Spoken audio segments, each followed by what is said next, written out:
네, 안녕하십니까. 한 주가 끝났습니다. 12월 이제 둘째 주고요. 이제 다음 주 되면은 12월 셋째 주 이제 시작이 됩니다. 13일주부터 17일주까지 5거래일이 진행되는데요. 한 주간 좀 리뷰를 좀 하고 그리고 향후 흐름에 대해서 좀 이야기를 하고자 합니다. 12월 달은 중요한 것이 뭐 다들 아시다시피 뭐 윈도우 드레싱 이런 것도 있고 배당금도 있고 대주주 제한도 있고 여러 가지가 얽히고 설켜 있습니다. 그러면서 12월 달 결산들이 이제 다 끝나기 때문에 대부분의 기업 실적들이 나오는 그런 시즌이기도 합니다. 그래서 갑자기 이제 급락하는 기업들은 3분기보다 갑자기 빠지는 경우가 그렇게 있고요. 그리고 그렇지 않고 계속 이제 유지하는 경우는 4분기도 역시 3분기까지의 흐름과 유사하게 간다. 보통 이렇게 보시면 될 것 같습니다. 그래서 전반적으로 산업에서도 같이 함께 보도록 하겠습니다. 이번 주의 포인트는 상당히 좀 다이나믹했던 것 같습니다. 그래서 다이나믹했고 지금 뭐 나스닥 같은 경우에도 상승을 했죠. 나스닥 상승을 했고 다우지수도 상승을 했습니다. 그래서 그렇고 이제 필라델피아 반도체 지수도 상승을 한 것을 이제 볼 수 있습니다. 어, 뭐 여러분들이 좀 아시겠지만은 지금 뭐 상당히 좀 혼전세라고도 보일 수 있겠지만 저는 뭐 전혀 문제가 없다고 생각이 들고요. 특히 이제 뭐 지금 현재 나스닥과 거의 코스피의 상관관계 자체가 전혀 나스닥과 코스닥의 상관관계가 전혀 상관이 없기 때문에 뭐 미장에 대한 그런 뭐 뭔가요 그 두려움 그런 불안함 이런 것들은 좀 없애셨으면 좋겠습니다. 그렇게 보시면 될 것 같고 증시 주변 자금 흐름 잠깐 보고 진행하도록 하겠습니다. 주변에 지금 신용잔고를 보시게 되면요. 신용잔고가 지금 보시면 아시겠지만 줄고 있습니다. 그 전체에 대비해가지고, 코스피가 올라간 거 대비, 이때 보시죠. 이때랑 보시면은, 줄었죠. 1조가량 줄었고, 코스닥 흐름을 보게 되면은 코스닥도, 신용잔고가 줄은 모습을 볼 수 있습니다.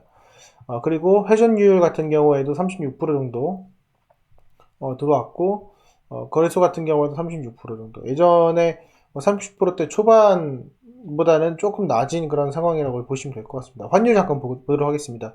환율 같은 경우에는 뭐 대부분 뭐 시장에 예측을 할 수 없겠지만은 한 요 정도 흐름세로 지금 흘러가고 있다. 그러면 결국에는 박스권 1195원 상단, 중심선 같은 경우에는 1170원 정도, 그리고 하단이 1150원 정도, 이 정도에서 내년의 흐름을 보이지 않을까라는 생각이 들어요. 그래서 쉽게 이거를 뭐 1200원 이상 넘어가는 거나 아니면 1150원을 쉽게 떨어지는 경우는 그게 많지 않을 거다. 이렇게 좀 보시면 될 것 같고요. 요 정도의 이익이, 요 정도가 유지가 된다면은 내년 이제 수출 기업들의 실적이 상당할 것으로 생각이 듭니다. 그래서 영업이익 자체가 뭐 한 5%에서 많으면 10%까지 뭐 제 생각에는 한 5% 정도라고 예상이 되는데 영업이익이 한 5% 정도 늘지 않을까 이렇게 좀 개인적으로 생각을 하고 있습니다. 이렇게 보시면 될 것 같고요. 그 다음에 투자자별 매매 동향 잠깐 보도록 하겠습니다. 예. 이 보시게 되면은 일단 이번 달 같은 경우에 연기금의 매수세 그리고 기간의 매수세가 두드러졌다 이렇게 볼 수가 있는데 자 보시면은 코스피에서도 외국인의 매수세가 엄청 강했습니다. 그리고 기관의 매수세도 강했고, 최근에 12월 달 들어서는 외국인과 기관의 매수세가 어마어마했고, 특히 이제, 최근 한 달 보시면은 외국인이 5조 가량 매수를 했습니다. 차이가 있고요. 코스닥은 좀 재밌는 게, 코스닥에서는 보시면 연기금이 1000억 정도 한 달 동안 매수를 했고요. 그리고, 금융투자에서도 좀 강력한 매수세가 들어온 것으로 확인이 됩니다. 이거는 뭐 제 생각에 배당 때문에 들어온 건지 이건 봐야 되겠지만은 중요한 거는 내 그 갖고 있는 그 종목이 배당을 주냐 안 주냐가 중요합니다. 배당을 주면은 금융투자 들어온 것이 어떻게 보면 배당의 목적일 수가 있고요. 그게 아닌데 들어온다 그러면 어떤 호재일 가능성이 있다 이렇게 참조만 하시면 될 것 같습니다. 코스닥에 보시면요. 1조 가량의 외국인의 매수세가 들어왔습니다. 물론 어제 빠졌지만은 6천원 가까이 매수가 들어오고요. 기간도 순매수가 들어오고 있다. 근데 지금 이 시장의 흐름을 좀 바꿔주고 있는 것이 기관과 그 기관에 있는 그 연기금입니다. 그래서 이 두 기관의 매수세, 특히 연기금 매수세 이런 것들을 주목해서 좀 볼 필요가 있다 이렇게 생각이 됩니다. 네, 참조하시고요. 자, 그래서 이번 주에 전반적인 그 주가 증시의 흐름을 잠깐 보면은 일단은 필라델피아 반도체 지수가 역사적 신고가를 띄웠습니다. 나스닥은 그에 반해서 횡보의 모습을 좀 보이고 있습니다. 일단 나스닥과 필라델피아 반도체 지수는 상관관계가 없고요. 그리고 필라델피아 반도체 지수와 삼성전자도 상관관계가 크게 없습니다. 중요한 것은 역사적 신고가를 필라델피아 반도체 지수가 장기 횡보 이후에 올라갔다는 점이고 그 점이 고무적이다 이렇게 말씀을 드릴 수가 있겠고요. 그렇다면 앞으로 이제 우리나라 반도체 종목들이 올라가 이후에 조정이 있을 때마다 그것이 어떻게 보면 좋은 매수의 찬스가 되지 않을까 생각이 듭니다. 코스닥에서 지금 보면 중심선 위에 이제 올라가고 있습니다. 그래서 다음 주에 왜 흐름이 상방으로 갈 것인지 하방으로 갈 것인지 그게 정해야 되는데 일단 상방 하방을 떠나가지고 이 1000포인트의 기준이 보시면 아시겠지만 다봉선 형성이 되어 있는 상태입니다. 봉이 여러 개가 형성되어 있죠. 여기 보시면 이 선 주변에 이게 상당히 중요한데 요 선을 이제 앞으로는 이탈하지 않을 것이다. 이탈하더라도 어떻게 보면 이탈하는 것이 좋은 매수의 기회가 될 것이다. 이렇게 말씀이 드리고요. 지금 코스닥 같은 경우에는 이 수렴의 형태를 보이고 있습니다. 이런 식으로요. 네. 이런 식으로 수렴의 형태를 지금 이렇게 보이고 있기 때문에 이 변곡에서 슈팅이 나오지 않을까 생각이 들고 그게 뭐 어떻게 보면은 12월 말이나 1월 달 정도로 저는 개인적으로 생각을 합니다. 코스피 같은 경우에는 약간 너무 말도 안 되는 좀 약간 이상한 기이한 패턴이라고 해야 될까요? 그런 게 나왔습니다. 보통 쓰리바닥이라 표현하지만 그것도 좀 예외인 게 여기서 쌍바닥인 줄 알고 확인했더니 여기서 추가 급락이 나왔고 바로 반등이 돼서 양봉 5개가 나오면서 회복이 돼버렸다. 이거는 참 아이러니한 거고 우리가 기억해야 될 것은 11월 30일 날 2822포인트 여기를 머릿속으로 기억해두고 향후에 가장 큰 저점이 되지 않을까 이렇게 생각이 듭니다. 지금 3000포인트를 회복을 했는데요. 이게 어떻게 보면은 되돌림의 모습이 보입니다. 그래서 추가로 3100포인트가 간다 하더라도 한번 되돌림이 나오고 그 다음에 가도 그 다음에 가지 않을까 생각이 듭니다. 중요한 거는 전반적으로 거래량 자체가 상당히 적습니다. 왼쪽과 오른쪽을 비교했을 때 고점인 7월 초 기준으로 7월 초 기준으로 왼쪽과 오른쪽의 거래량 차이가 상당히 났다. 그만큼 시장이 냉랭하다 이렇게 보시면 될 것 같고요. 얘도 지금 7월달 뭐 요때 8월달이죠. 요 기준으로 봤을 때 왼쪽과 오른쪽을 비교했을 때 왼쪽보다 오른쪽이 좀 거래량 적긴 하지만 그래도 이제 그 코스피보다는 그 차이가 크지 않다는 것을 여기 볼 수가 있습니다. 그죠? 아직도 거래가 되고 있다 이런 뜻이고요. 시가총액 상위 종목을 잠깐 보면은 우선 뭐 코스닥 같은 경우에는 바이오 종목들이 힘을 못 쓰고 있고요. 그리고 기존에 고점을 찍거나 전고점을 찍었던 종목들 그리고 실적이 안 나오는 종목들 실적이 그러니까 멀티플이 지금 너무 높은 종목들은 조정을 받고 있어요. 그게 뭐 대표적으로 셀트리온 헬스케어 뭐 셀트리온 관련 종목들 셀트리온 제약 이렇게 있고 반대쪽에서는 뭐 셀트리온이 있고 그리고 이렇게 눌림이 많이 받는 종목들이 있어요. 이게 여러분들 보시면 아시겠지만 최근에 상승 하락의 그 변동폭이 최소 뭐 3% 정도 뭐 대형주도 3%씩 나기 때문에 상당히 여러분이 괴로워 하시는데 그렇기 때문에 여러분들이 장중에 뭔가 액션을 취하려고 하는 경우가 많아요. 내가 꼬리를 잡아야지 내가 빨리 팔아야지 이런 생각을 하시는 특히 이제 팔아야지라는 생각을 많이 하세요. 그래서 투자 매매 동에 잠깐 보시면은 코스피에서 완전 그 개인이 12월 달에 갖다 매도를 쳐버렸다. 지긋지긋해가지고 매도 쳤다.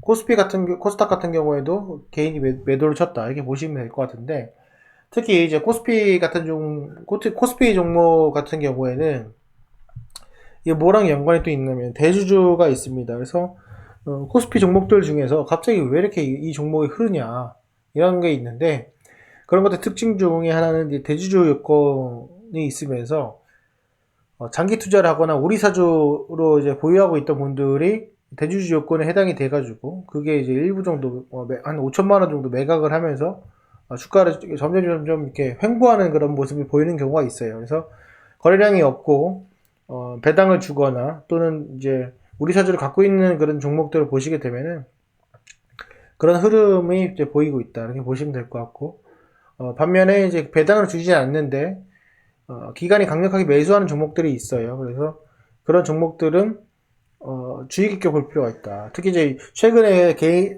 기관의 이제 매수세가 엄청 공격적으로 들어가기 때문에 그 점 꼭 명심해서 보시면 좋을 것 같습니다.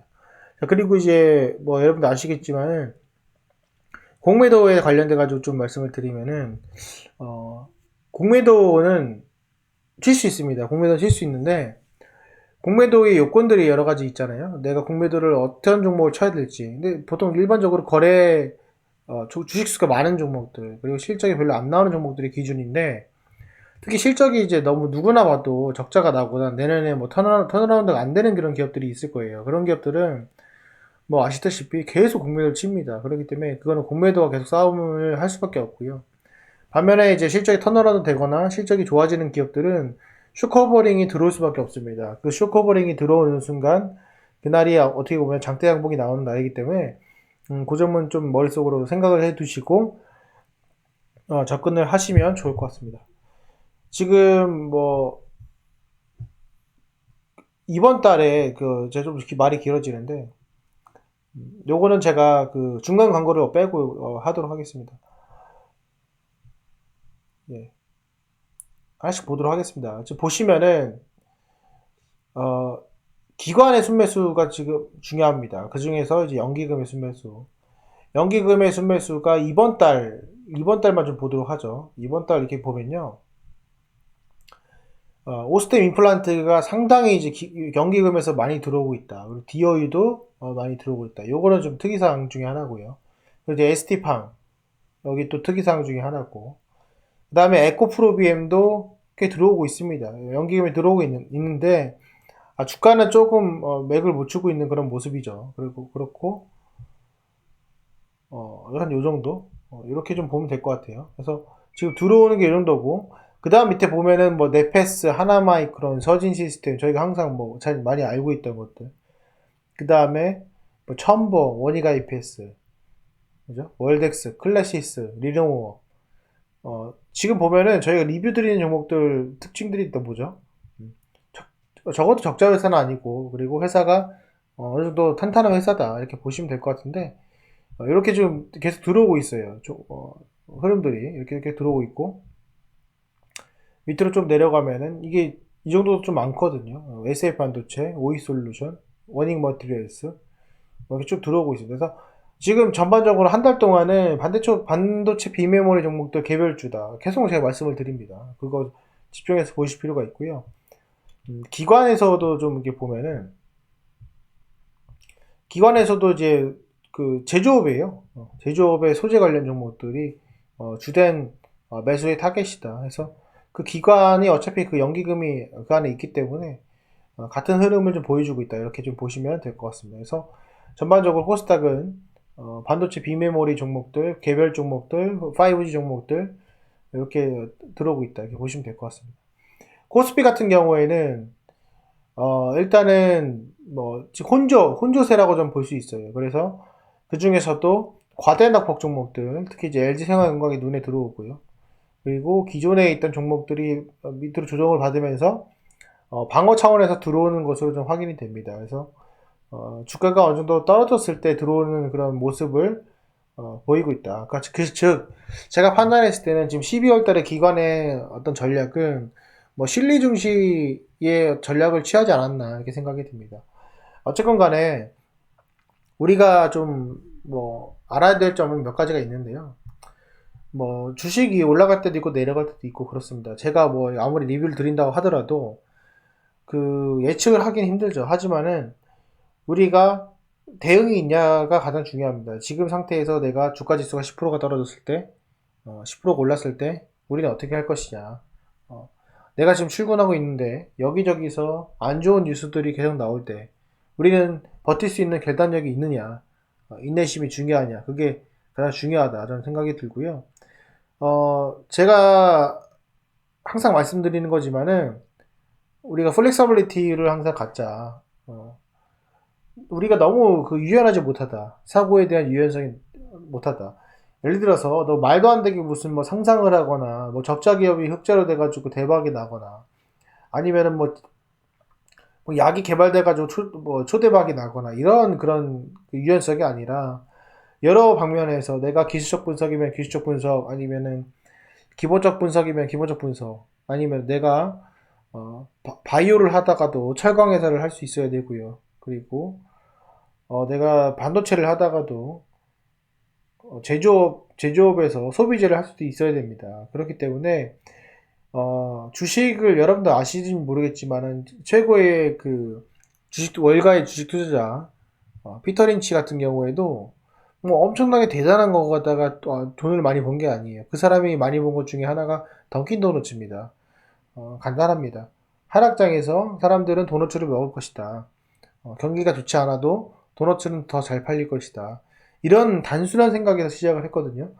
여러분들도 그렇게 생각해서 뭐 장기 투자를 하라는 이야기가 아니라 단순히 내가 어떤 종목을 스윙을 한다 하더라도 그런 마인드를 갖고 투자를 해야지 내가 위기 때 그거를 극복할 수 있다라는 얘기죠. 위기 때 그걸 내가 추가 매수할 수 있다라는 얘기죠. 근데 그게 안 되기 때문에 지금 보시면은 제일 안타까운 것이 뭐냐면은 제가 누누이 말씀드리지만 이 LG 생활건강 좋은 기업이거든요. 네. LG 생활건강보다 좋은 기업에 다니는 사람이 몇 명이나 있을까요? 그렇게 말할 수 있을 정도로 정말로 그 사업의 그 자질에 있어가지고 상당히 대단한 기업입니다. 이거를 떨어졌을 때 두려워한다는 자체는 그거를 애초에 투자를 했으면 안 됐었고 그 자체가 문제가 된다. 저는 그렇게 보고요. 이게 뭐 주가가 얼마나 떨어질지 모르겠지만 역사적인 흐름을 우리가 살펴보게 되면은 이걸 두려워할 필요가 왜 있나? 이걸 왜 두려워하나? 어떻게 보면 좋은 기회로 생각을 해야 되는데 이런 생각이 자꾸 듭니다. 그러니까 여러분들도 이 점 꼭 참조하셔서 본인이 그렇게 투자한 방식에 대해서 뭐가 잘못됐는지 한번 생각해 보시고 그리고 주말 동안에 열심히 공부하셔가지고 어, 조금 더 내가 남들보다 다른 방식으로 다른 생각으로 실행하는 그런 투자자가 되셨으면 합니다. 네, 오늘 영상은 여기까지 하겠습니다. 감사합니다.